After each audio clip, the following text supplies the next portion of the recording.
Magnolii pentru Mira Simian. Mira Elena Simian s-a născut pe 16 mai 1920 la Râmnicu Vâlcea. A fost fiica lui Constantin Dinu Simian, avocat și membru marcant al Partidului Național Țărănesc, și a Constanței Tanții Simian. A urmat cursurile primare la Institutul de Fete Notre-Dame de Sion, iar studiile secundare la Institutul Moteanu din București. A fost licențiată a Facultății de Farmacie din București în anul 1942. A absolvit Master of Arts la Middlebury College din Vermont, Statele Unite, în 1967, iar în 1970 a obținut titlul de doctor în litere la Universitatea din Strasburg cu teza Sentimentul morții în opera lui Eugen Ionescu. În 1945 s-a căsătorit cu Ștefan Baciu, poet, eseist, ziarist, critic de artă, traducător, diplomat, profesor universitar. Martori au fost Traian Lalescu și Alexandru Paleolog. În 1946, cei doi au plecat în Elveția, Ștefan Baciu fiind numit atașat și apoi consilier de presă la legația română din Berna. A renunțat la diplomație în vara anului 1948, refuzând să se mai întoarcă în țară. În 1949, Mira și Ștefan Baciu au plecat în exil, primii 13 ani fiind petrecuți în Brazilia, stat care le-a acordat viza de azil.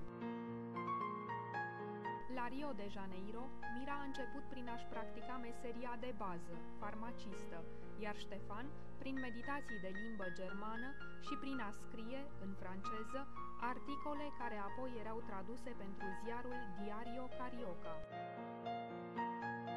Pentru scurt timp, tot la Rio de Janeiro, Mira Simian a condus o galerie de artă împreună cu Rafael Barasa Monterosa, artist și diplomat din El Salvador, foarte bun prieten. Cunoscând 7 limbi străine, la mijlocul anilor 50, a ajuns să facă parte din serviciul de traducători și interpreți al Camerei Deputaților din Brazilia.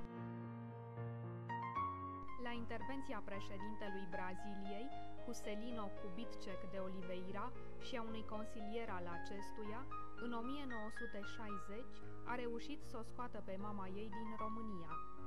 Tanții Simian îi va însoți în Hawaii, fiind înmormântată în 1971 la Honolulu.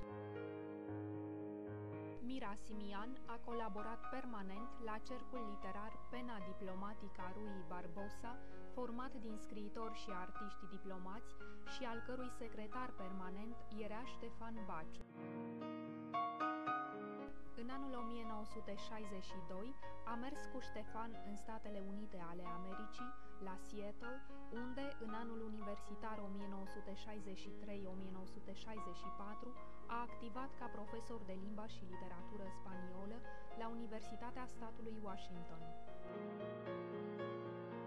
În anul 1964, soții Baciu au plecat în Hawaii, unde au rămas până la sfârșitul vieții.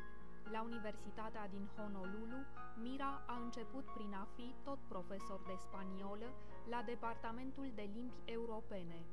Apoi a devenit profesor de limba și literatură franceză contemporană. La aceeași universitate a fost președinte la Cercle Français, Alliance Française și la Société Paul Claudel au Pacific. În ultimul an al vieții, Mira Simian a început să picteze. Astăzi, unele dintre lucrările sale de pictură se află la Biblioteca Academiei Române, Cabinetul de Stampe, în cadrul donației Ștefan Baciu. S-a stins din viață pe 2 iulie 1978, la vârsta de 58 de ani, fiind înmormântată la Honolulu. În exil, Mira Simian a publicat, în limba română, volume de versuri, Farmece, în 1966, și Cântec de frunză, în 1976, apoi Proză poetică, Fata lui Temelie, în 1974, și un fragment din romanul Povestea râmnicului, intitulat Ibrahim, în anul 1975.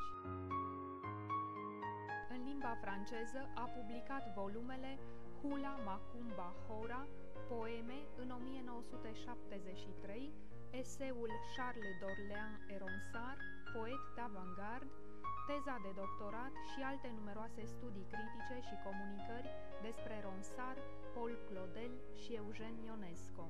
În limba italiană i-a apărut studiul Urmuz, Profetul. De asemenea, a colaborat cu versuri, proză, articole și recenzii la revistele Înșirte Mărgărite, Mele, Drum, Apoziția, Cuvântul în exil, Revista Scriitorilor Români. Mira Simian a dispus prin testament ca, din vânzarea bunurilor personale, să se creeze la Universitatea din Hawaii o bursă pentru studenții interesați de cercetarea influențelor românești în literatura și cultura franceză. După moartea soției, Ștefan Baciu a scris romanul memorialistic Mira. Oricât s-ar părea la prima vedere de paradoxal, cartea aceasta are un conținut autobiografic, pentru că din momentul în care ne-am cunoscut, a fost în 1941, la București, viețile noastre s-au unit în așa fel încât îmi este cu neputință să le separ. Nu știu dacă aceste pagini sunt o biografie, un roman de dragoste sau un roman de aventuri, însă știu că nu există în ele niciun rând, niciun cuvânt care să nu fie întocmai cu adevărul.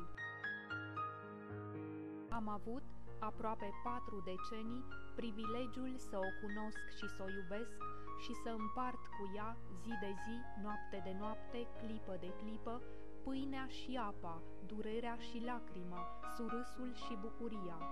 Am fost, din București, Râmnicu Vâlcea și Brașov, cavalerul care a însoțit-o pe cele mai neașteptate poteci, la Berna și la Lugano, în Senegal și în Honduras, pe Corcovado în Rio de Janeiro și pe Grand Canyon.